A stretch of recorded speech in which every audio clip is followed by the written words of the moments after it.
Аудитории физико-математического и экономического факультетов Абхазского госуниверситета оснащены по последнему слову техники.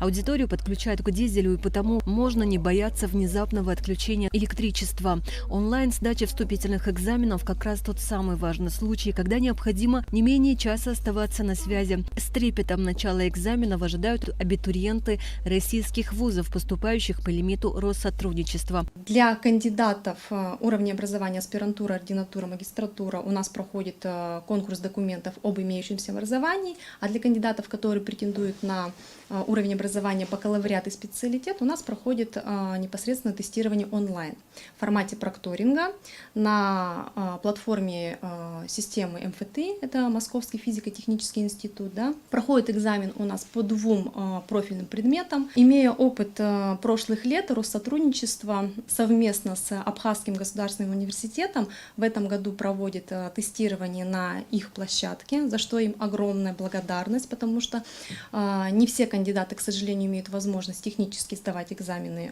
в домашних условиях.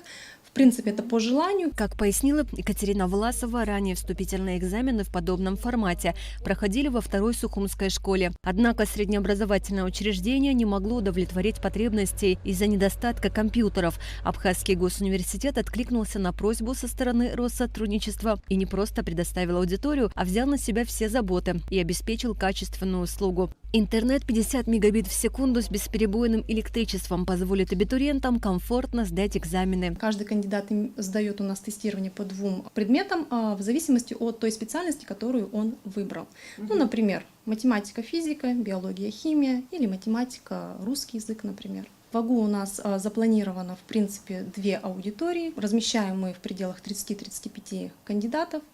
Все прибывают в назначенное время с паспортом. Все это проходит, так скажем, легко, просто они регистрируются заранее на экзамены на базе платформы МФТИ, да, и в день экзамена, так скажем, также сдают экзамены, как и все остальные в домашних условиях. Кандидаты для всех условия равны, единственное, что получается, кандидаты прибывают в ВАГУ. Конечно, вступительные экзамены на базе АГУ сдают не все абитуриенты, а лишь те, кто по тем или иным причинам решил воспользоваться этой возможностью и записался заранее. Во всяком случае, Россотрудничество совместно с АГУ сделали все возможное для комфорта абитуриентов, а вот насколько успешным окажутся результаты экзаменов, станет известно позже. Асиля Малия, Камила Джоупуа, Абхазское телевидение.